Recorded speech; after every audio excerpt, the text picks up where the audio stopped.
లోకంలో ఉన్న స్థితిలో నుంచి ప్రభువులోకి రావాలి.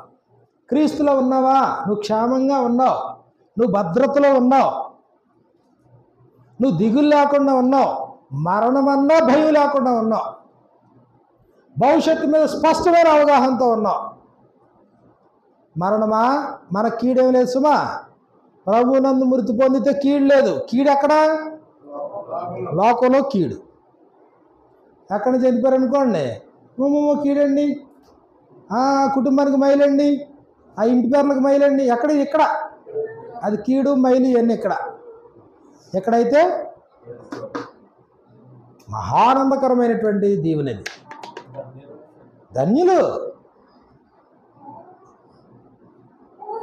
నిరీక్షణ లేని ఇతరుల వల్ల మీరు దుఃఖపడకుడి నిమిత్తము నిద్రించుచున్న వారిని గూర్చి మీకు తెలియకుండా మాకు ఇష్టం లేదు. ఇదో ఈ స్థితిలో చెప్పాడు. నిద్రిస్తున్నారు వాళ్ళు.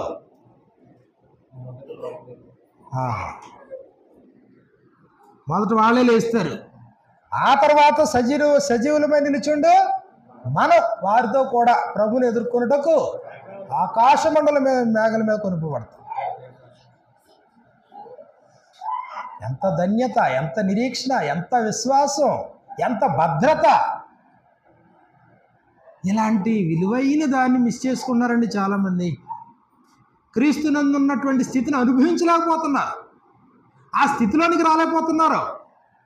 పాప క్షమాపణ ఉంది, పరిశుద్ధపరచబడి నీతిమంతులుగా తీర్చబడి ఇదో కుమారత్వాన్ని పొంది శాశ్వతమైనటువంటి నిత్యత్వంలోనికి ప్రవేశించలేకపోతున్నారు.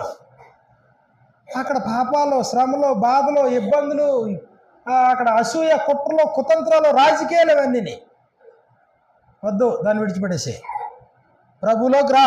ప్రభు ఆహ్వానిస్తున్నాడు. క్రీస్తులోనికి రా. అపోస్తులు ఆహ్వానిస్తున్నారు. దేవుని పక్షమున ఇదో దేవునితో సమాధానపడుడని క్రీస్తు పక్షమున మిమ్మల్ని బతిమాలుతున్నా ఉన్నారు అపోస్తులు. కావున దేవుడు మా ద్వారా వేడుకున్నట్లు మేము క్రీస్తుకు రాయబారులమై దేవునితో సమాధానపడుడని క్రీస్తు పక్షమున మేము మిమ్మను బతిమాలుకొనిచున్నాం.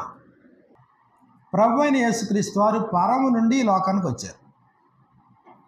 ఈ లోకానికి వచ్చిన తర్వాత యేసు ప్రభు వారు ఇక్కడ భూమి మీద ఆయన చేసినటువంటి కార్యక్రమాలన్నిటిలో కూడా కీలకమైనది ఒకటి ఏంటంటే ఆయన శిష్యుల్ని ఏర్పాటు చేసుకున్నారు. గొప్ప ఆజ్ఞ అంటాం చూసారా, గ్రేట్ కమిషన్ శిష్యులకి చెప్పారు.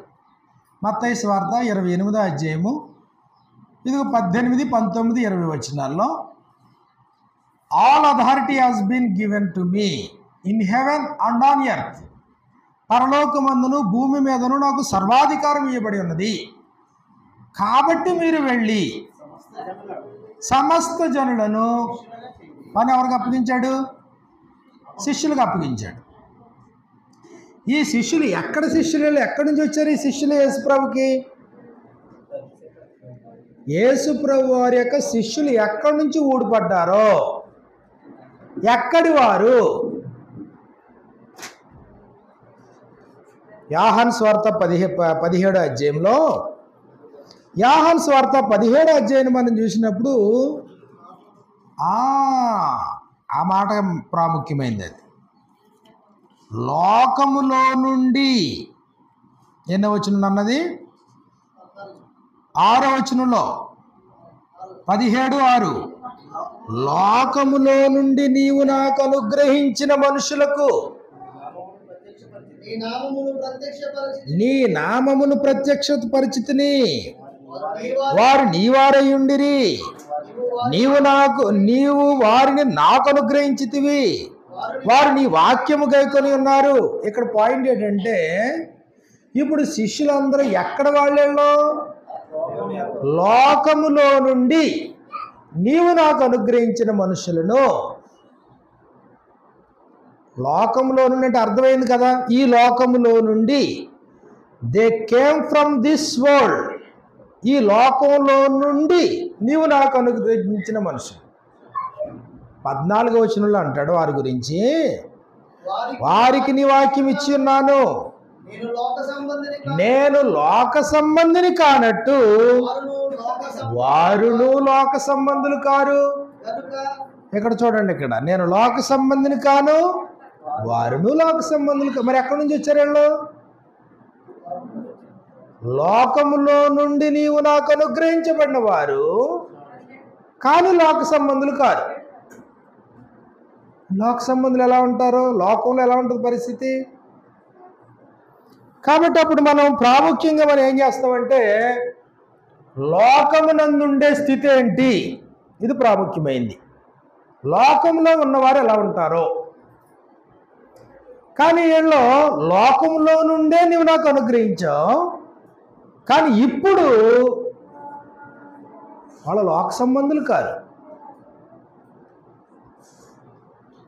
అంటే అదో కేటగిరీ, అది మట్టది. లోకము అనేటువంటి ఆ పరిధి వేరేది. కానీ అక్కడి నుంచే వచ్చారు, అక్కడి నుంచే నువ్వు నాకు అనుగ్రహించావు. నేను లోక సంబంధిని కాను అన్నాడు యేసు ప్రభు. కరెక్టేనా? కరెక్టే. పరలోకము నుంచి వచ్చిన వాడు లోక సంబంధి కాదు. మరి లోకంలోంచి వచ్చిన వారు లోక సంబంధులు కారంట. మరి ఇప్పుడు వీళ్ళు ఏ పొజిషన్లో ఉన్నారు? వీళ్ళు ఇది ప్రత్యేకమే. ఇదిగో ఇది లోకము నుండి నీవు నాకు అనుగ్రహించిన మనుషులు 12 మంది. వారిని గురించి యేసు ప్రభు మాట్లాడితే ఏమంటాడంటే, ఇదిగో ఇప్పుడు వాళ్ళు లోక సంబంధులు కారు. లోక సంబంధులు కారు అంటే ఇప్పుడు వారు ఎవరెవరో? పర సంబంధులు, లేదా పరలోకానికి సంబంధించిన వారు, లేకపోతే క్రీస్తునందు ఉన్నవారు, క్రీస్తు సంబంధులు. కాబట్టి అది లోకం అయితే ఇది క్రీస్తు. రెండాటికి వ్యత్యాసం ఏంటో మనం జాగ్రత్తగా గమనించాలి. ఇది లోకమునందు అన్నాం అనుకోండి, ఇది క్రీస్తు అయితే క్రీస్తునందు. ఇప్పుడు గొప్ప సాక్ష్యం ఏంటంటే, నేను లోక సంబంధిని కానట్టు వారును లోక సంబంధులు కారు, కానీ లోకము నుండే వచ్చారు. ఇప్పుడు ఈరోజు అట్ ప్రజెంట్ మన దగ్గరికి వచ్చేసామనుకోండి, ఇప్పుడు మనం లోకమునందు ఉన్నామా, క్రీస్తునందు ఉన్నామా? ఒకవేళ మనం క్రీస్తునందు ఉన్నవారమైతే మనం లోక సంబంధులు కానట్టేనా? మరి లోకంలో ఏముంది? లోకమునందు అనే పరిధి. లోకమునందు భ్రష్టత్వం ఉంది. పేతురు రాసినటువంటి 2వ పత్రిక 2వ పేతురు పత్రిక 1వ అధ్యాయము 4-5 వచనాలు మీరు చూసినప్పుడు, లోకమందున్న భ్రష్టత్వమును ఈ వాగ్దానముల మూలముగా మీరు తప్పించుకుని, లోకంలో ఏముందంటే భ్రష్టత్వము అన్నాడు. లోకంలో ఏముందంట? దురాశను అనుసరించటం వలన లోకమందున్న భ్రష్టత్వమును, అది లోకమందున్న భ్రష్టత్వం, లోకంలో భ్రష్టత్వం ఉంది. యోహాను సువార్త 16వ అధ్యాయాన్ని మనం చూస్తే 33వ వచనంలో మనకి ఇలా వ్రాయబడింది. యోహాను సువార్త 16వ అధ్యాయము 33వ వచనంలో, నా యందు అంటే క్రీస్తునందు మీకు సమాధానము మీతో చెప్పుచున్నాను, లోకములో మీకు శ్రమ. లోకంలో మీకు ఏముందంట? శ్రమ. యోహాను సువార్త 16వ అధ్యాయము 33వ వచనం. లోకంలో ఏముందంటే శ్రమ. క్రీస్తునందు ఏమున్నాయి? సమాధానం.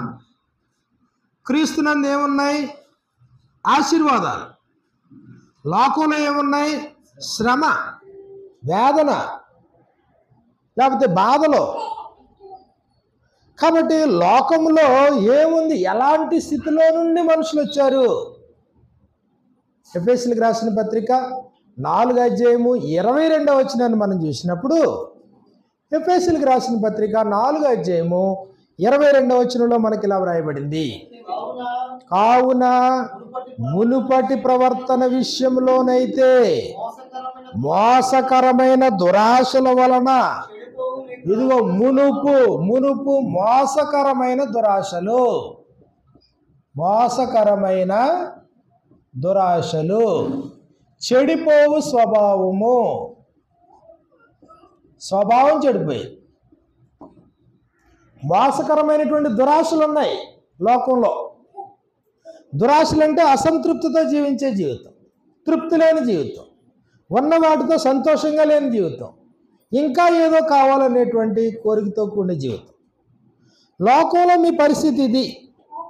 ఎఫెసీయులకు రాసినటువంటి పత్రిక 2వ అధ్యాయము 1-2 వచనాలు మనం చూస్తే, అపరాధముల చేతను పాపముల చేతను, అదిగో చచ్చిన స్థితి. లోకంలో ఏముందంట? చచ్చిన స్థితి. దేని వలన? తాము చేసేటువంటి అపరాధముల వలన, పాపముల వలన చచ్చిన స్థితిలో వారు ఉన్నారు. చచ్చిన స్థితిలో వారు ఉన్నారు. లోకంలో ఏముంది అని మనం ఇంకా గమనించినప్పుడు, రోమీయులకు రాసిన పత్రిక 12వ అధ్యాయంలో మనం చూస్తే, మీరు లోక మర్యాదను అనుసరింపక, 12:2లో మీరు లోక మర్యాదను అనుసరింపక ఉత్తమమును. లోకంలో ఏముందంటే లోకపరమైన మర్యాద ఉంది.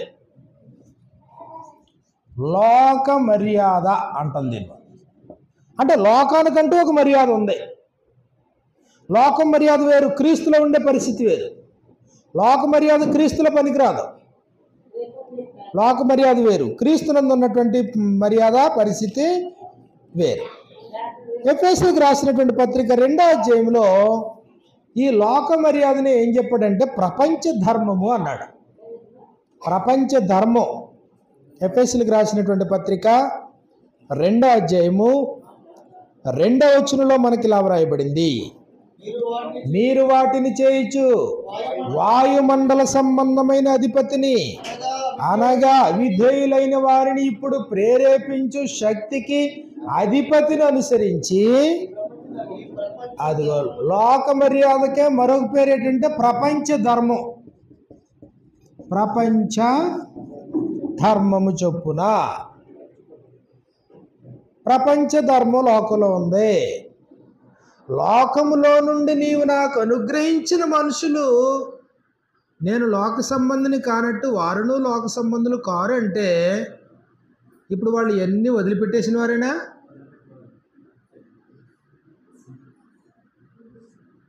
లోకంలో లోకానికంటూ మర్యాద ఉంది.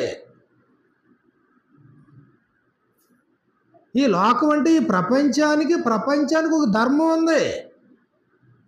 దేవుని ధర్మం వేరు, ప్రపంచ ధర్మం వేరు. దేవుని మర్యాద వేరు, లోక మర్యాద వేరు. కాబట్టి ఇంకా మనం గమనించినప్పుడు గలతీయులకు రాసినటువంటి పత్రిక, క్షమించండి, ఆదికాండం 6వ అధ్యాయం 11వ వచనంలో ఈ భూమి అంతా కూడా బలాత్కారంతో నిండిపోయింది అన్నాడు. భూలోకము అంటే ఇప్పుడు లోకం దేవుని సన్నిధిని చెడిపోయి ఉండెను, అదిగో బలాత్కారంతో లోకం ఏమైపోయిందంటే చెడిపోయి ఉంది. యెషయా గ్రంథం 5వ అధ్యాయంలో మనం చూసినప్పుడు దేవుడు లోకంలో ఉండేటువంటి ప్రజల నుంచి ఆయన ఆశిస్తున్నాడు నీతి కావాలని, న్యాయం కావాలని. కానీ ఏం కనబడుతుంది ఆయనకి? నీతి కావాలని చూడగా యెషయా గ్రంథము 5వ అధ్యాయము 7వ వచనంలో మనకి ఇలా వ్రాయబడింది, ఇశ్రాయేలు వంశము సైన్యములకు అధిపతి యెహోవా ద్రాక్ష తోట, యోధా మనుషులు ఆయనకి ఇష్టమైన వనము, ఆయన న్యాయము చూడవలెనని చూడగా బలాత్కారం ఉంది, రోదన వినబడుతుంది. బలాత్కారము, రోదన. లోకంలో ఏమున్నాయి? రోదన, బలాత్కారం. లోకంలో శ్రమ, లోకంలో ప్రపంచ ధర్మం, లోకంలో మలినమైపోయినటువంటి దురాశలో. చెడిపోయిన ప్రాచీన స్వభావం, భ్రష్టత్వంతో కూడినటువంటి జీవితం లోకంలో ఉన్నాయి. మత్తయి సువార్త 6వ అధ్యాయం మనం చూసినప్పుడు 25వ వచనం నుండి యేసు ప్రభు మాట్లాడుతూ, లోకంలో ఏమున్నాయి? మనుషులకి చింతించొద్దు అన్నాడు యేసు ప్రభు. లోకంలో ఏమున్నాయి? చింతలు ఉన్నాయి, దిగులు ఉంది, లేకపోతే భయం ఉంది. లోకంలో భయము.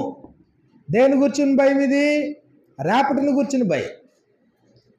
రేపేం జరుగుతుందో, రేపేం తింటామో, రేపేం ధరించుకుంటామో, మన ఫ్యూచర్ ఎలా ఉంటుందో, వృద్ధాప్యం ఎలా ఉంటుందో, మన మరణం ఎలాగుంటుందో, రేపు పిల్లల పరిస్థితి ఎలా ఉంటుందో, రేపు పొద్దున్న ఆరోగ్యం అంతా క్షీణించిపోతే, ఇది కదా రేపని గొడవ కదా మనుషులది. రేపటిని గూర్చిన చింత, దిగులు, భయం, ఇది లోకంలో. అన్యజనులు వీటన్నిటి విషయమే విచారించరన్నాడా? లోకంలో ఏముంది?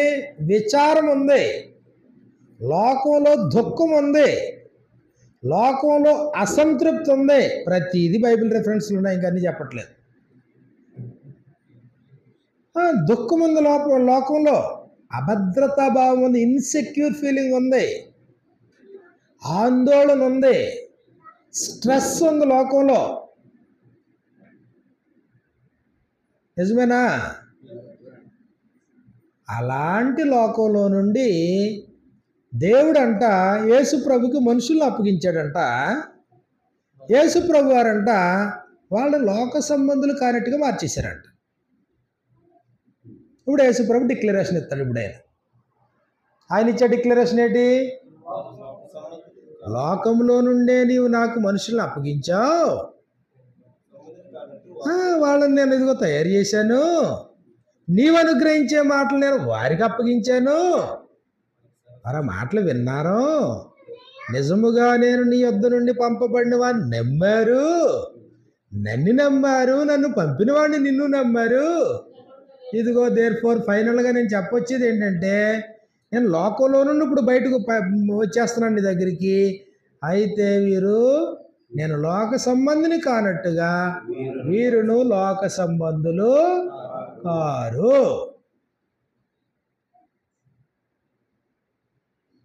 లోక సంబంధులు కారు. అలాంటి వారికి పని అప్పగించి యెరూషలేములో నుండి మీరు బయలుదేరి ప్రపంచంలో అట్టడుగు మూలకు కూడా మీరు పొండని చెప్పాడు.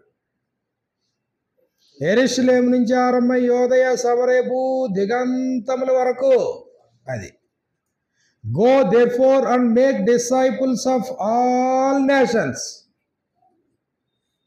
మీలాంటి వాళ్ళని బయటికి వెళ్ళి మీరు తయారు చేయండి అన్నాడు. అంతే. లోకంలో నుండే మళ్ళీ మీరు పట్టుకోవాలా. కానీ వాళ్ళు ఎలా తయారు చేయాలా? లోక సంబంధులు కానట్టుగా తయారు చేయాలి.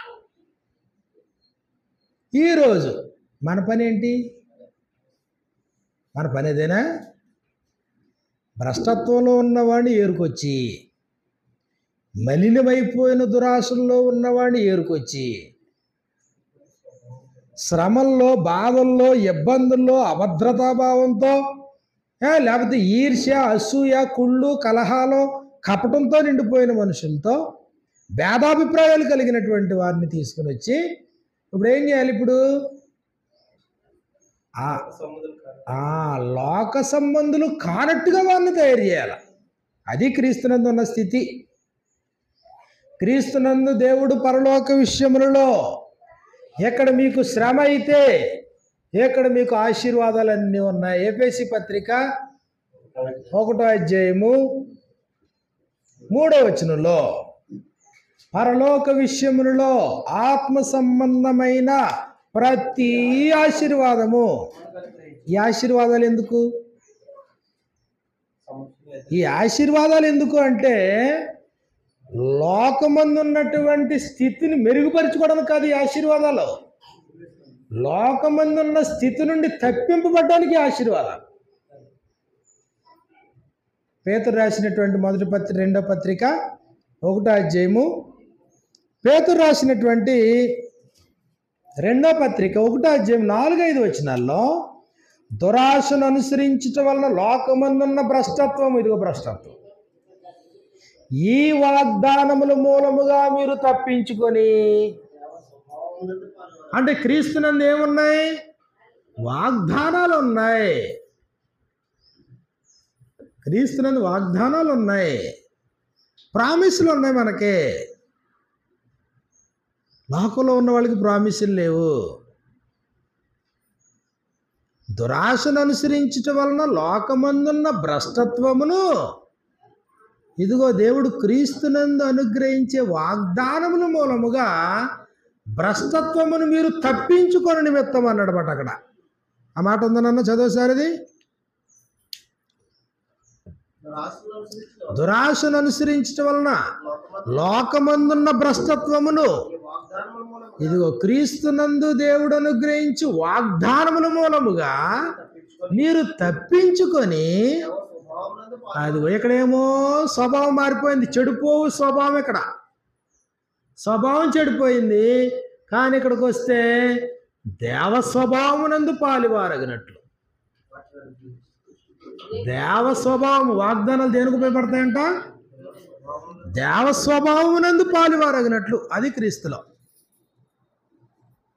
లోకంలో మీకు శ్రమ అయితే, యోహాను సువార్త 16వ అధ్యాయము 33వ వచనంలో క్రీస్తునందు మీకు సమాధానం అన్నాడు. అంతే, క్రీస్తునందు మీకు సమాధానం. ఎక్కడేమో శత్రుత్వం, దేవునితో ఇక్కడ ఏమవుతుంది? ఇక్కడ శత్రుత్వం.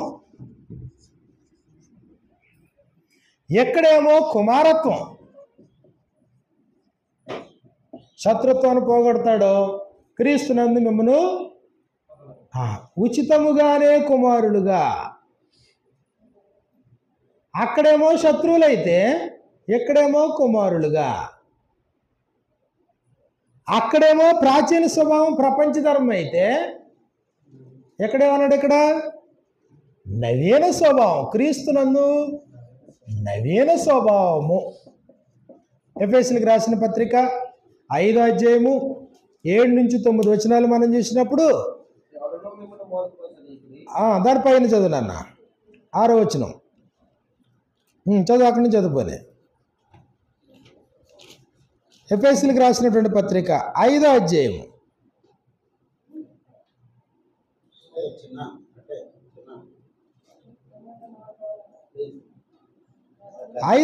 9వ వచనం మనం చూసినప్పుడు 9-10 వచనాల్లో వెలుగు ఫలము సమస్త విధములైన మంచితనము నీతి సత్యమైన వాటిలో కనబడుచున్నది గనుక ప్రభువుకి ఏది ప్రీతికరమైనదో దాన్ని పరీక్షించుచు వెలుగు సంబంధుల వలె నడుచుకునుడి, నిష్ఫలమైన అంధకార క్రియలలో పాలువారై ఉండక ఇదిగో వాటిని మీరు ఖండించుడి అన్నాడు. కాబట్టి లోకంలో ఉన్నటువంటి స్థితి వేరు, ఇప్పుడు క్రీస్తునందు ఉన్నటువంటి స్థితి వేరు. లోకంలో ఉన్నటువంటి స్థితిలో లోక మర్యాద చొప్పున ప్రపంచ ధర్మం చొప్పున ఒక వ్యక్తి నడుస్తాడు. ఇప్పుడు క్రీస్తులోనికి వచ్చాడు అనుకోండి, ఈ వ్యక్తి క్రీస్తులోనికి వస్తే ఇప్పుడు ఈయన నడిపించేది ఏంటి? దేవుని ఆత్మచేత ఎందరూ నడిపింపబడుదురో, అది దేవుని ఆత్మచేత నడిపించబడుట, లెడ్ బై ది స్పిరిట్. యోహాను సువార్తలో మనం చూసినప్పుడు రోమిలికి రాసినటువంటి పత్రికలో, రోమిలికి రాసినటువంటి పత్రిక 8వ అధ్యాయము 14వ వచనంలో మనకి ఇలా వ్రాయబడింది. రోమిలికి రాసిన పత్రిక 8వ అధ్యాయం 14వ వచనంలో దేవుని ఆత్మచేత ఎందరూ నడిపింపబడుదురో, కానీ అదే మనిషి ఒకప్పుడు ప్రపంచ ధర్మము చొప్పున మునుపు నడుచుకొంటిరి. ప్రపంచ ధర్మం ఏం చెప్పితే అది, లోకం ఏం చెప్తే అది. కాబట్టి తమ పితరులు ఏమి చెప్పితే అది. కానీ ఇప్పుడు క్రీస్తులోనికి వచ్చిన తర్వాత పరిస్థితి ఏంటి? ఆత్మచేత నడిపింపబడ్డాం, పరిశుద్ధాత్మని వల్ల నడిపించబడ్డాం. క్రీస్తునందు నూతన సృష్టి అన్నాడు. నూతన సృష్టి, పాత సృష్టి కాదు ఇది. కొరింథీయులకు రాసిన 2వ పత్రిక 5వ అధ్యాయము 17వ వచనంలో, ఎవడైనను క్రీస్తునందు ఉన్న ఎడల వాడు ఏమై ఉంటున్నాడు? వాడు నూతన సృష్టి. పాతవి గతించెను, నూతన సృష్టి, నూతన జీవం అన్నాడు. క్రీస్తులో నూతనత్వం, నూతన జీవం. రోమీయులకు రాసిన పత్రిక 6వ అధ్యాయము 3వ వచనంలో, నూతన జీవం పొందిన వారమై నడుచుకున్నట్లు. 4వ వచనం, కాబట్టి తండ్రి మహిమ వలన క్రీస్తు మృతులలో నుండి ఎలాగు లేపబడినో అలాగే మనమును నూతన జీవము పొందిన వారమై నడుచుకున్నట్లు బాప్తిస్మము వలన మరణములో పాలు పొందుటకై ఆయనతో కూడా పాతి పెట్టబడదు. అక్కడి నుంచి ఇక్కడికి వచ్చాము అంటే నూతన జీవం పొందిన వారమై నడుచుకున్నట్లు, నూతన సృష్టిగా జీవించినట్లు, ఆత్మచేత నడిపింపబడినట్లు, నవీన స్వభావం ధరించుకున్నట్లు, సాక్షాత్తు దైవ కుమారులుగా కుమార్తెలుగా జీవించుట కొరకు, భ్రష్టత్వాన్ని తప్పించుకుని దేవ స్వభావంలో పాలువారగుట కొరకు, ఆత్మ సంబంధమైన ప్రతి ఆశీర్వాదంతో ఇదిగో దేవుని యొద్ద నుండి వచ్చేటువంటి వాగ్దానములను పొందుట కొరకు. ఈ 2 స్థితులు ఉన్నాయి. ఈ 2 స్థితులకి మధ్యలో గీత మనకు స్పష్టంగా మనకు కనబడ. ప్రాచీన స్థితి, నవీన స్థితి. ప్రాచీన స్వభావం, నవీన స్వభావం. లోకమునందు, క్రీస్తునందు. కాబట్టి మనకి ఈ వ్యక్తి లోకంలో ఉన్నాడా, క్రీస్తునందు ఉన్నాడా? అల్లరి ప్రతి నీచ కార్యం ఉందనుకోండి, ఆ వ్యక్తి ఎక్కడ ఉన్నాడు?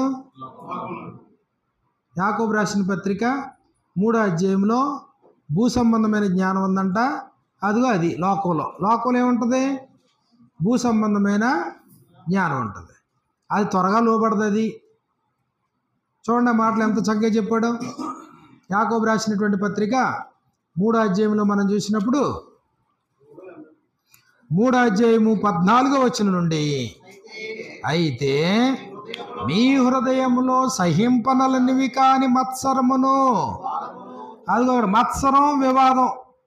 లోకంలో ఏముంటా? మత్సరాలు, వివాదాలు. మత్సరమును, వివాదమును ఉంచుకొనిన వారైతే అతిశయపడవద్దు, సత్యమునకు విరోధముగా అబద్ధమాడవద్దు.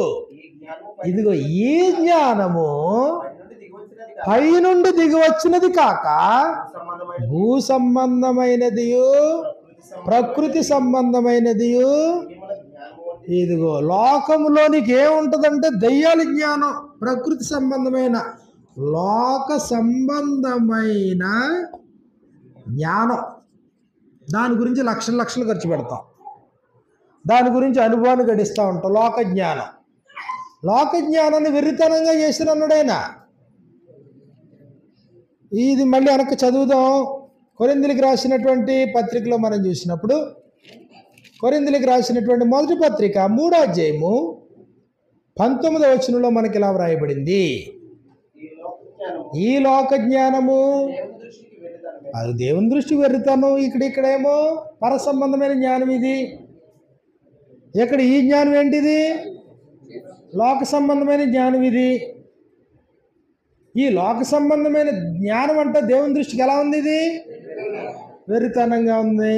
ఈ లోక సంబంధమైనటువంటి జ్ఞానం ఎక్కడైతే ఉంటుందో 16 వచనం, యాకోబు రాసిన పత్రిక 3, 16, 17 వచనాలు ఇలా రాయబడ్డాయి.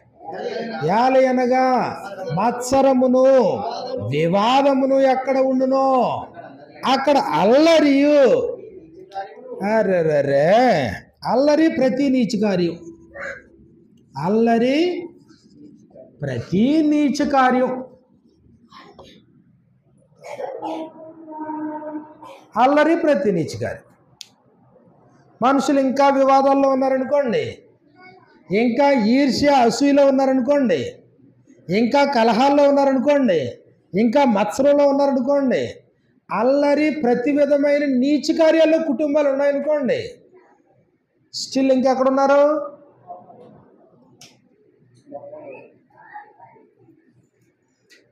కొత్తగా పైనుంచి ఏమి ఊడిపడేది సెక్షన్ ఏమి లేదు. ఇంకా యేసుప్రభు పైనుంచి వచ్చాడు, దేవుడేమో లోకంలో ఉన్నవారిని ఈయనకు అప్పచెప్పాడు. ఈయన మాస్టర్, ఈయన వాళ్ళేమో శిష్యులలో 3.5 సంవత్సరాలు చెప్పాడంట. ఈయన ఎలా మార్చేసాడు వాళ్ళని? ఈయన అటోళ్ళని చేసాడు.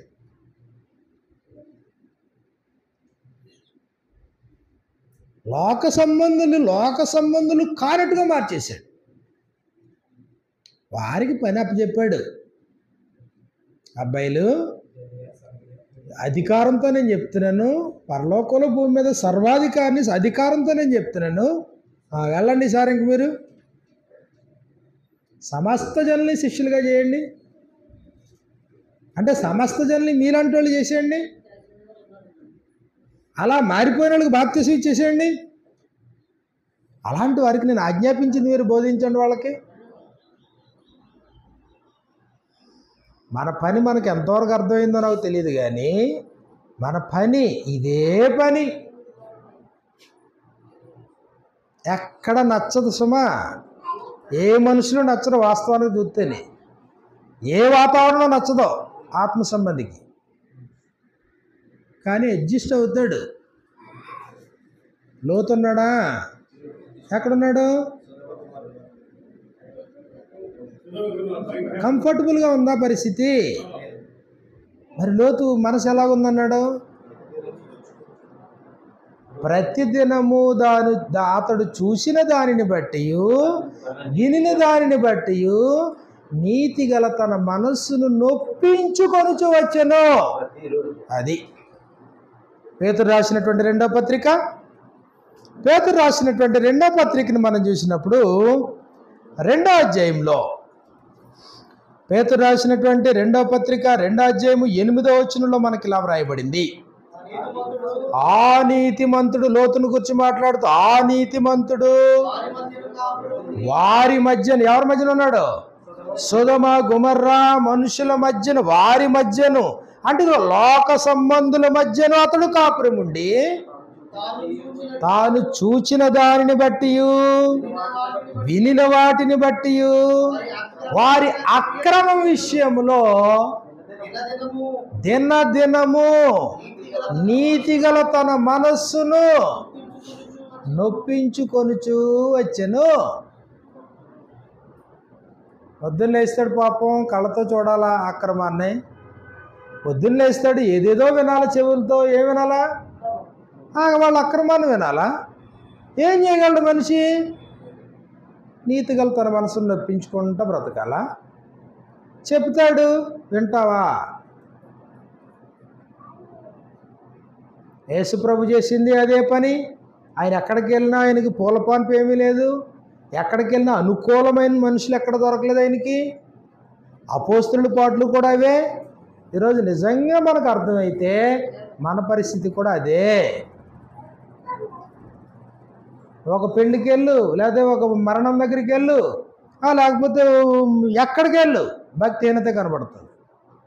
ఎక్కడికి వెళ్ళు దుర్మార్గమే కనబడుతుంది. ఎక్కడికి వెళ్ళు అక్రమమే కనబడుతుంది. ఎక్కడికి వెళ్ళు అవిధేయతే కనబడుతుంది. కనీసం అలాంటి పరిస్థితుల్లో నువ్వన్నా యథార్థంగా ఉన్నావా? కనీసం వాళ్ళు చేసేటువంటి చేష్టలు నీకన్నా నొప్పి అనిపిస్తున్నాయా? కనీసం వారి భక్తిహీనత నీకన్నా అర్థమవుతుందా? కనీసం బాగు చేయలేకపోతే అది వేరే సమస్య అనుకోండి, కనీసం అర్థమవుతుందా? అయితే నీ పనిలో నువ్వు కంఫర్టబుల్గా ఉన్నావా?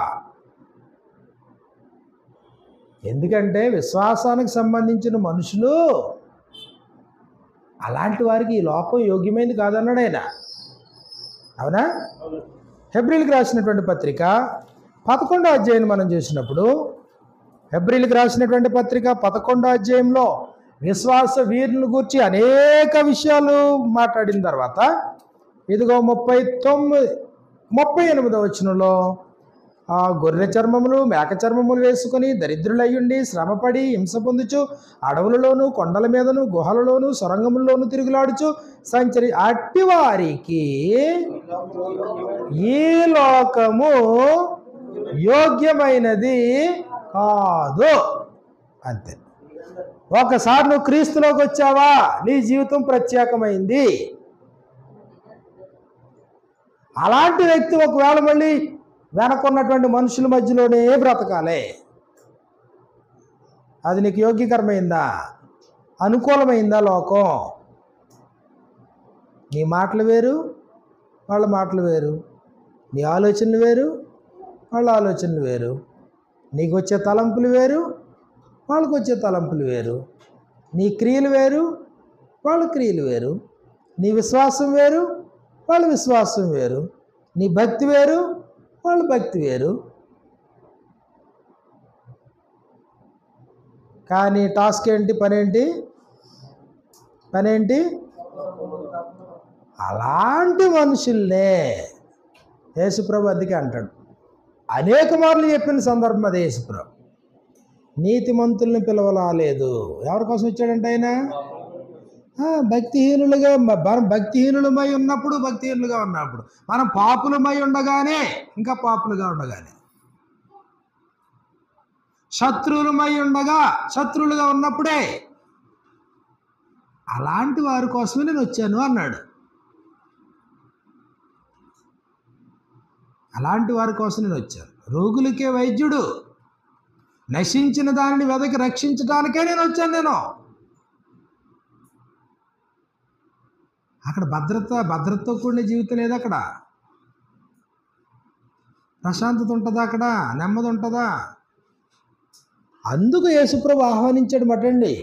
భూమి మీదకి వచ్చిన తర్వాత యేసుప్రభు ఉపదేశం మాత్రమే కాదు, ఉపదేశంతో పాటు యేసుప్రభు ఏం చేశాడు?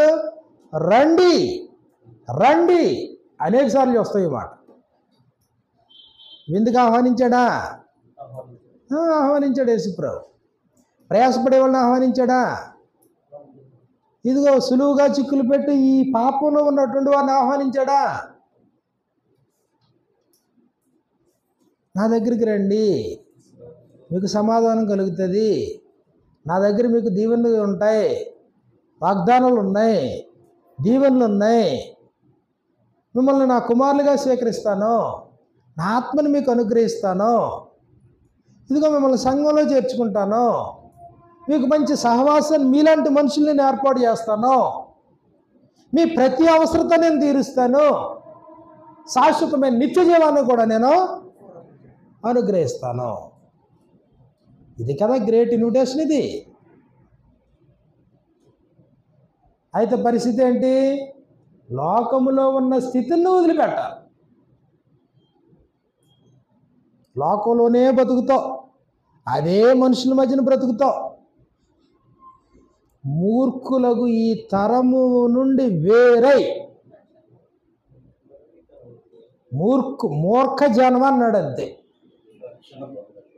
వంకర మనుషులు అన్నాడు దేవుడు. అవునా? మూర్ఖులకు వక్రజనము మధ్యన.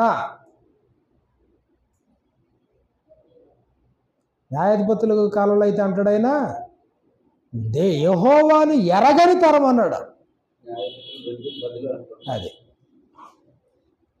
అంటే కొత్త జనరేషన్ అన్నమాట. దేవుడు తెలియదు, ఆయన కుమారుడు తెలియదు, లేకపోతే తమ జీవితం యొక్క విలువ తెలియదు. మనుషులు అక్కడ పాపపు బందీలుగా బ్రతుకుతున్నారు, అపవాది రాజ్యంలో బ్రతుకుతున్నారు, అపవాదికి బానిసలుగా బ్రతుకుతున్నారు. బానిస బ్రతుకు అది, స్వేచ్ఛ లేని బ్రతుకు. యోహాను సువార్త 8:34 యేసుప్రభు ఏమంటాడు? పాపము చేయు ప్రతివాడును. కాబట్టి ఇదిగో ఇక్కడ పాపం అపరాధాలు, పాపాలు ఎప్పుడైతే ఉన్నాయో ఇది బానిస జీవితం. ఇది క్రీస్తులో స్వాతంత్రం, క్రీస్తులో స్వాతంత్రం. గలతీ పత్రిక 5వ అధ్యాయము 1వ వచనంలో ఇదిగో స్వాతంత్రాన్ని ఇచ్చాడు క్రీస్తులో. ఇది అక్కడ స్వాతంత్రం లేదు, అక్కడ బానిసత్వం. అది ఇక్కడ స్వేచ్ఛ, స్వాతంత్రం. కాబట్టి ఇప్పుడు ఆ వ్యక్తి ఈ రెండు స్థితులను గుర్తించగలిగినప్పుడు అక్కడి నుంచి ఇక్కడికి రావడానికి, ఆ స్థితిలో నుండి ఈ స్థితిలోనికి రావడానికి ఆ వ్యక్తి ఉపదేశాన్ని వినాలి, ఆ వ్యక్తి మారు మనసు పొందాలి, ఆ వ్యక్తి జీవిత తీర్మానాలతో చక్కగా నూతన జన్మ ద్వారా ఈ స్థితిలోని ప్రవేశించాలి.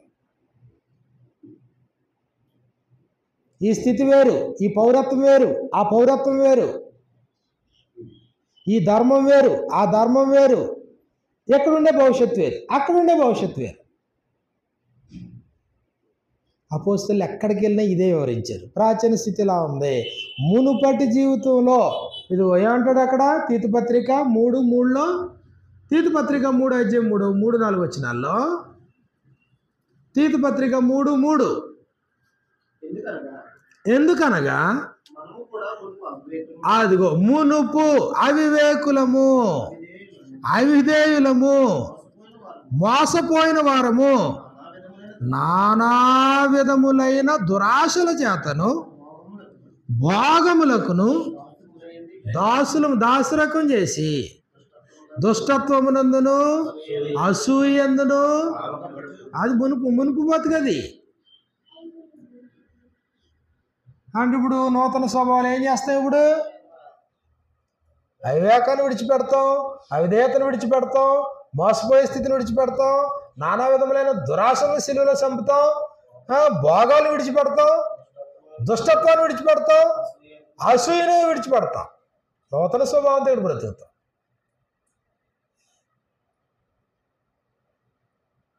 చివరిగా ఒక మాట చదువుకుని ముగించుకుందామా? క్రీస్తు నందు నీ మరణాన్ని మించినటువంటి దీవెన ఇంకోటి లేదు. ప్రకటన గ్రంథం 14:13 వచనంలో క్రీస్తు నందు మరణం అంతటా ఎప్పటి నుండి ప్రభునందు అంటే క్రీస్తునందు మృతునందు మృతులు, అది క్రీస్తునందు మృతులు ధన్యులు, క్రీస్తునందు మృతులు ధన్యులు. బా, ఎంత గొప్ప మాట ఇది! క్రీస్తునందు నువ్వు బ్రతికినా నీకు వాల్యుబులే, చచ్చిపోయినా నువ్వు వాల్యుబులే, అంతే. క్రీస్తునందు మరణానికి భయపడద్దు అసలునే. ఏమన్నా ఉంటే ఎక్కడ బతుకుతాం, లేదా అక్కడ బతుకుతాం, చావనేది లేదు, అంతే. సార్ శాంసన్ గారు, నాకైతే ఎవరీ లేదు మీ గురించి. నేను చూస్తున్నది ఒకటే, అవకాశం ఇస్తున్నాడు దేవుడు. ఏదో అటు ఇటు వాళ్ళు ఏదో వాళ్ళ ఫైల్స్ తిప్పుకున్నారు ఈ లోపలని, దేవుడు ఈ లోపల మీకు గడువు ఇచ్చాడు, అంతే. జీవితాన్ని తిద్దుకోవడానికి మన జీవితాన్ని చూసుకుంటాం, వెనక చూసుకుంటాం. ప్రభు ఏం కోరుతున్నాడు? నిత్య దీవానికి నేను ఎంత దూరంలో ఉన్నాను, దూరంలో ఉన్నానా, దగ్గరలో ఉన్నానా, ఏంటి పరిస్థితి, ఏంటి దిద్దుకునే అవకాశం కదా. బతికి ఉద్ధరించేది ఏముంది? చనిపోయి నష్టపోయేది ఏముంటుంది? ఏముండదు. నిన్నగాక మొన్న ఒక సమాధి చేసాం, ఇంచుమించు 80 సంవత్సరాల పైన, చాలా హ్యాపీగా 80 పైన చక్కగా హ్యాపీగా ఆనందంగా జీవించాడు ఆయన వ్యక్తి, ఇబ్బంది ఏమీ లేదు. నిజంగా నువ్వు లోకము నుండి క్రీస్తులోకి వచ్చావా? దీవెనకరం. నీ మరణం కూడా నీకు దీవెనకరమైందే. నిజమే, వారు తమ ప్రయాసములు మాని శాశ్వతమైనటువంటి విశ్రాంతి, శాశ్వతమైనటువంటి నిద్ర ఇక్కడ ఉన్నప్పుడే కదండి. పరుగులు ఉరుకులు, పరుగులు చెమటలు, పరిగెట్టడం, అది ఇది తినడం, ఇవన్నీ ఇక్కడే కదా సమస్యలేండి. నీ దేహాన్ని విడిచిపెట్టామా? అపోస్తలులు ఏమంటారు? కొరింథీయులకు రాసిన 2వ పత్రిక 5వ అధ్యాయము 9-10 వచనాల్లో, కావున దేహమందున్నను దేహమును విడిచినను ఆయనకి ఇష్టమై ఉండవల్లని మిగులు అపేక్షించున్నాము. ఎందుకనగా దానిపై వచనంలో అంటది, ఈ దేహమును విడిచిపెట్టి ప్రభువునొద్ద నివసించుటకు ఇష్టపడుచున్నాము. అది ఈ దేహములో ఉన్నంత కాలము ప్రభువుకు దూరముగా ఉన్నామని ఎరిగియండి ధైర్యము గలవారమై ఉన్నాము. క్రీస్తులో ఉన్నవాడికి ప్రభువుకి ఆ వ్యక్తికి మధ్యలో నీ దేహమే అడ్డం. క్రీస్తులో ఉంటే నువ్వు క్రీస్తులో ఉన్నావా, నీకు నీ ప్రభువుకి దేహం ఒక్కటే అడ్డంగా ఉంది. నువ్వు క్రీస్తులో ఉండి దేహాన్ని వదిలేసావా, ఎక్కడ పోతావు?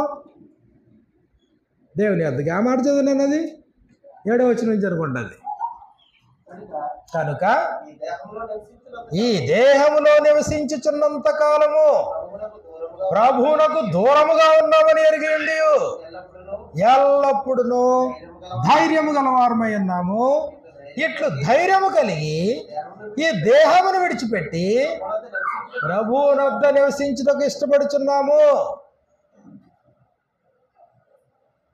క్రీస్తులో ఆనందాన్ని అనుభవించే వాళ్ళకి అర్థమవుతుంది. ఇక్కడ నిందలుండి, అవమానాలుండి, కష్టాలుండి, కన్నీళ్ళుండి, యేసుప్రభు నీతి కొరకు ఆకలి దప్పిక గలవారు ధన్యులు, వారు తృప్తిపరచబడతారు. బేదలైన మీరు ధన్యులు, పరలోకం మీదే.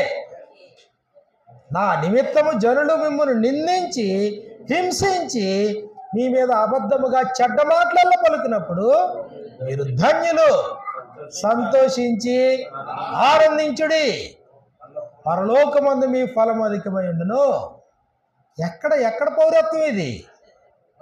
పరలోక పౌరత్వం. క్రీస్తులో ఉన్నవాడిని ఎక్కడ కూర్చుండబెట్టాడు?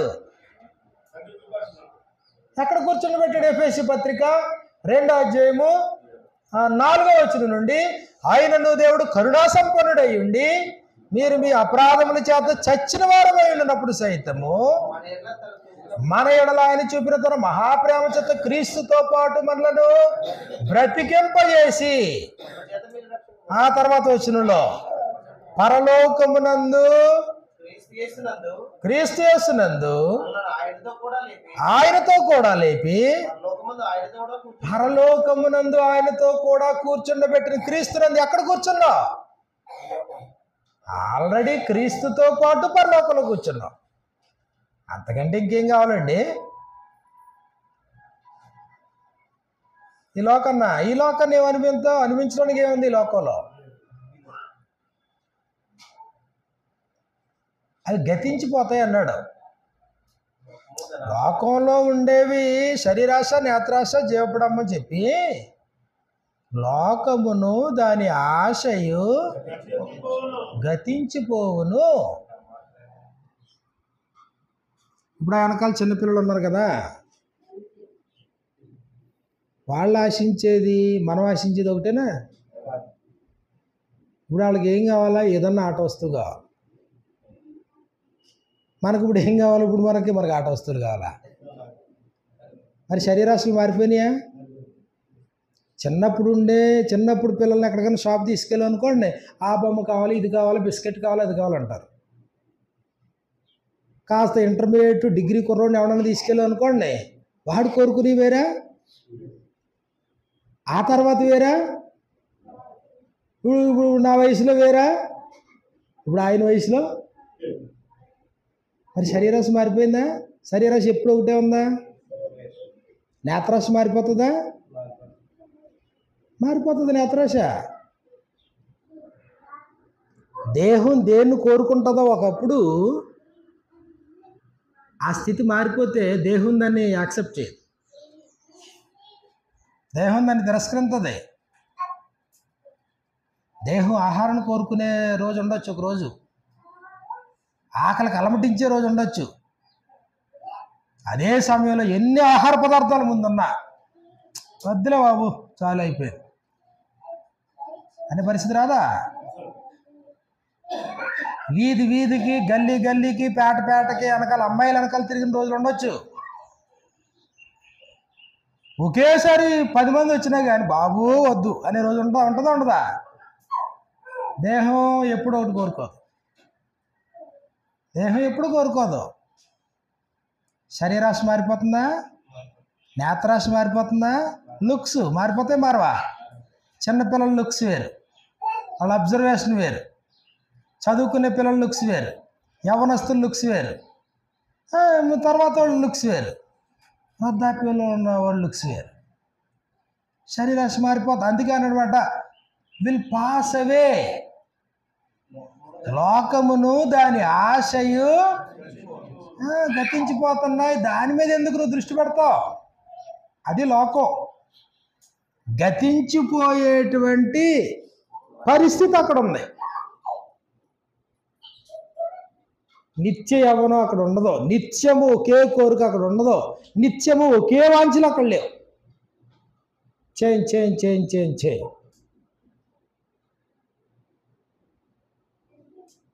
అప్పుడు వరకు ఎంత దుర్వ్యాపారాల్లో ఉన్నా, ఎంత దుర్వ్యసనాల్లో ఉన్నవాడైనా కరెక్ట్ సరైన ఒక్క డాక్టర్ దగ్గరికి వెళ్ళి ఆడు ఆరోగ్యం పాడైంది అనుకోండి, వెంటనే ఆడు ఇంకొద్దులేండి అంటాడండి. ఇంక అయిపోయింది, ఈ తినకూడదు సార్ నేను అంటాడు, అంతే. మరి అప్పుడు వరకు నీకున్న శరీర వాంఛ ఏమైపోయింది? తినాలని కోరిక ఏమైపోయింది? అనిపించాలనేది ఏమైపోయింది? ఆ ఖరీదైన దుస్తులు ధరించాలనేది ఏమైపోయింది? చూడండి, దుస్తుల్లో కూడా చాలా విచిత్రంగా ఉంటుంది. చూడండి, బ్రాండ్ తప్ప ఇంకోటి వాడని వాళ్ళు ఉంటారు కొంతమంది, అవునా? ఎంతైనా ఖర్చు పడేసే పరిస్థితి ఉంటుంది. కాస్త కొద్ది పెద్దోళ్ళు అయ్యి పెళ్లి చేసుకుని పిల్లలు కన్న తర్వాత ఎందుకు వచ్చిందిలేండి, అది ఏదన్నా ఉంటే పిల్లలకి ఏదన్నా కొని పెడదాం, ఏం సార్ సొక్క ఒక 200 సరిపోద్దా అనిపిస్తుంది ఇప్పుడు, అంతేనా? ఒక 1000-1,00,000 రూపాయలు కొనాలనిపిస్తుందా? ఏవాడు అదే పెళ్ళికి అమ్మో ఒంటికాల మీద నిలబడతారు. తర్వాత ఏమైపోతుంది ఇది? కాబట్టి ఆయన చెప్పాడు, స్పష్టంగా చెప్పాడు, లోకమును దాని ఆశయు గతించిపోతున్నాయి. శాశ్వతమైంది దేవుని యొక్క రాజ్యం, శాశ్వతమైంది క్రీస్తు రాజ్యం, శాశ్వతమైంది వాక్యం. సర్వ శరీరులు గడ్డిని పోలిన వారు, వారి అందమంతయు గడ్డి పువ్వులే ఉన్నది, గడ్డి ఎండును దాని పువ్వును వాడును, అయితే ప్రభువాక్యము ఎల్లప్పుడూ నిలుచును. It stands for ever and ever. ప్రభువాక్యం అయితే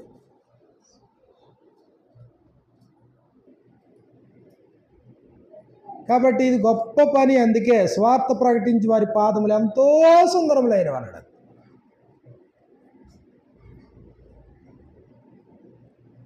కాబట్టి ఎవరు నీతి మార్గమును అనుసరించి నడుచున్నట్లు ఎవరు అనేకులను త్రిప్పుదురో వారు ఆకాశ మండలములోని జ్యోతులను పోలిన వారి ప్రకాశించెదరు. దేవుని పని కంటే గొప్ప పని ప్రపంచంలో ఇంకోటి లేదు. ఎంతో ఉన్నతమైన దీవెనకరమైన పని, అనేకులను ఆశీర్వాదమునకు వారసులుగా చేసే పని. రాజీ పడద్దు సుమా పొరపాటుని. బతుకు తెరువు కోసం దీన్ని దిగజార్చొద్దు. దీన్ని దేవుని కృప తోడుగా ఉంటుంది, దేవుని దీవెనలు తోడుగా ఉంటాయి. నశించిపోయేవాడికి వెరితనంగా ఉండొచ్చు స్వార్థ, కానీ రక్షించబడేవాడికి దేవుని శక్తి. స్వార్థను గురించి సిగ్గేందుకు? నమ్ము ప్రతివానికి, ఆ యూదునికి గ్రీసు దేశస్తుని కూడా రక్షణ కలుగు చేయుటకు దేవుని యొక్క శక్తి అందులో నిగూఢంగా ఉంది. ఎంతటి కఠినుడైనా మారతాడో, ఎంతటి దుర్మార్గుడైనా మారతాడో, ఎంతటి లోకాశపరుడైనా మారతాడో. ఆ మాటకు వస్తే యేసు ప్రభు శిష్యుల్లో కూడా అలాంటి జాబితానే ఉంది. వాళ్ళే పెద్ద తెలివైన వాళ్ళు అనుకోకండి, సామాన్యులే, అవునా? పేతురు ఏమన్నాడు? ఫస్ట్ టైం మీట్ అయినప్పుడు యేసు ప్రభు వచ్చినప్పుడు, ప్రభువా నన్ను వదిలేసిపో అన్నాడు పేతురు. అది అన్నది పేతురు. నీకు నాకు కుదరదు ప్రభువా. కరెక్టేనా? కరెక్టే అన్నాడు. నీ లైన్ వేరు, నా లైన్ వేరు. చూస్తారా మాట ఒకసారి? నీకు నాకు కుదరదు అన్నాడు, అంతే. అయినా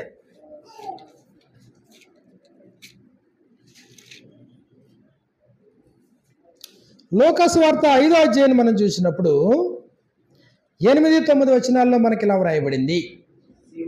లూకాసు వార్త 5వ అధ్యాయం 8-9 వచనాల్లో, సీమోను పేతురు అది చూచి యేసు మోకాళ్ళ ఎదుట సాగిలపడి, ప్రభువా, ఇదేంటిది పొమ్మన్నాడేటి శిష్యుడు, నన్ను విడిచిపోమ్ము. అబ్బా, నేను లోకంలో ఉన్నాను, పాపాత్ముడు, నేను, నీకు నాకు కుదరదు. అది ప్రారంభంలో లోకంలో నుండి దేవుడు అనుగ్రహించినటువంటి శిష్యుల పొజిషన్ కూడా అదే. కాబట్టి వాళ్ళు ఏదో వింత మనుషులు అనుకోవద్దు అపోస్తలులు అంటేనే. వాళ్ళ లోకంలో, నువ్వు ఏ లోకంలో ఉన్నావో వాళ్ళు అదే లోకంలో నుండి అనుగ్రహించబడ్డారు. తిరస్కరించాడా అంగీకరించాడా పేతురు?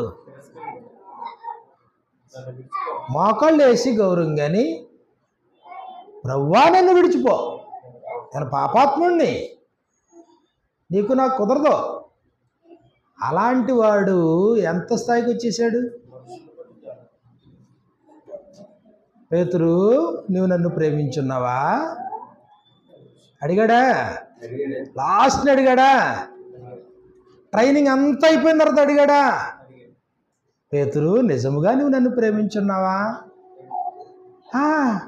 అడిగాడు. కన్ఫర్మ్ చేసిన తర్వాత అన్నాడు యేసుప్రభు, ఇదిగో ఇప్పుడు బాగానే ఉన్నావు, కానీ నువ్వు వృద్ధుడు అయిన తర్వాత నీకు ఇష్టం కానీ మరొక చోటకి ఇంకొకటి నేను తీసుకుని పోతాడు. తాను పొందబో మరణాన్ని ముందుగానే తెలియజేశాడు. అవునా? మరి నిలబడ్డా పేతురు? పారిపోయాడు. ఇప్పుడు వద్దు ప్రభువా, నేను పాపాత్ముడిని, నువ్వు వద్దు, నా దగ్గర నుంచి పో అన్నవాడు లోక సంబంధి, లోకంలో నుంచి వచ్చినవాడు క్రీస్తులో ఇప్పుడు ఎలా తయారైపోయాడు? ప్రాణం పోతుందా? వృద్ధాప్యంలో పోతుందా? పోనీ, నేను మాత్రం నేను ప్రేమిస్తూనే ఉంటాను. అది కదా క్రీస్తుల దీవెన, ఆశీర్వాదం. అది కదా క్రీస్తుల అభివృద్ధి. కాబట్టి అలాంటి గొప్ప స్థితిని ఎవ్వరూ మిస్ చేసుకోకూడదు మన కుటుంబాల్లో. లోకపు స్థితిలోనే కొనసాగుతావా? శాపగ్రస్తమైన జీవితం. ఏది నన్ను ఏం జరుగుతుందో నీకు తెలియదు. ఒకవేళ మృతి పొందావా, ఎప్పటికీ దిద్దుకోలేవు. దిద్దుకునే అవకాశాన్ని కోల్పోయావు, కృపను కోల్పోయావు. భూమి మీద ఉన్నప్పుడు, కృప ఉన్నప్పుడే నువ్వు దిద్దుకున్నావా, నువ్వు ఎంతో ధన్యుడు అవుతావు. ఇది కోట్ల ఆస్తితో మనం కంపేర్ చేయలేం. భూ సంబంధమైనటువంటి సంపదతో దీన్ని మనం కంపేర్ చేయలేం. అందుకే మంచి మాట ఉపయోగిస్తారు కదా, క్రీస్తునందుంటే విశ్వాసమందు భాగ్యవంతులు. దిగువ మధ్యతరగతి అయి ఉండొచ్చు భౌతికంగాని, మధ్యతరగతి అయి ఉండొచ్చు భౌతికంగాని, పేదరికం అయి ఉండొచ్చు భౌతికంగాని, నిరుపేదలు అయి ఉండొచ్చు మాసిదోనియాలో ఉన్నటువంటి సంఘస్థుల వలె. కానీ క్రీస్తునందు భాగ్యవంతులు. మన స్వాస్థ్యము క్రీస్తుతో పరలోకంలో దాచబడింది. పరలోకపు వారసులు. అంత గొప్ప స్థితిని కోల్పోవడం ఎంత భక్తిహీనత, బుద్ధిహీనతది. అంత గొప్ప స్థితి ఎరిగి ఉన్నటువంటి మనం నోరు మూసుకుని మోగోళ్ళ కింద, కుంటోళ్ళ కింద, ఎక్కడికి వెళ్ళకుండా నోరు కట్టేసుకుని నోరు ఇప్పకుండా, మనకెంత శాపం అది. నువ్వు చెప్పేది నీ స్వార్థ కాదు, మనం చెప్పేది మన మాటలు కాదయ్యి, శక్తివంతమైన దేవుని మాటలయ్యి. నోరున్నంత వరకు స్పీకౌట్ మాట్లాడుతూనే ఉండు. ఎన్ని చోట్లకి నీ పాదాల్లో వెళ్తాయి అన్ని చోట్ల మాట్లాడుతూనే ఉండు. వింటారా వినరనేది సమస్య కాదు. వాక్యంలో శక్తి ఉంది, ఉందా? ఒక మనిషి ఎంత మందినైనా వెలిగించగలడు. ఇతరులు వెలిగించేటట్లుగా దేవుడు క్రీస్తులో మనల్ని డిజైన్ చేశాడు. మీరు లోకమునకు వెలుగై ఉన్నారు, కొండ మీద నుండి పట్టణము మరుగై ఉండనేరదు. మనుషులు దీపం వెలిగించి విలువైంది, అమూల్యమైంది ఉంది నీ దగ్గర. నోరు మూసుకొచ్చుంటే ఎలా కుదురుతుందండి? నోరు మూసుకొచ్చుంటే ఎలా కుదురుతుంది? కాళ్ళకి బంధాలు వేసుకుని కూర్చుంటే ఎలా కుదురుతుంది? డబ్బు ఉంటేనే వెళ్తాం, డబ్బు సరిపోంత లేదు, ఆ డబ్బుకి పనికి సంబంధం లేదు అసలనే. నీతిమంతుడు విశ్వాసం వలన బ్రతికేది. దైవికమైన పనులు విశ్వాసంతో జరుగుతాయి తప్ప డబ్బుతో జరిగేవి కాదు దైవికమైన పనులు. స్వార్థికుడు అన్నావా, మాట్లాడుతూనే ఉండు, చివరకు నోరు పడిపోయేటంత వరకు మాట్లాడుతూనే ఉండు. కాళ్ళు ఇంకా తిరగడానికి పనికిరానంత వరకు తిరుగుతూనే ఉండు.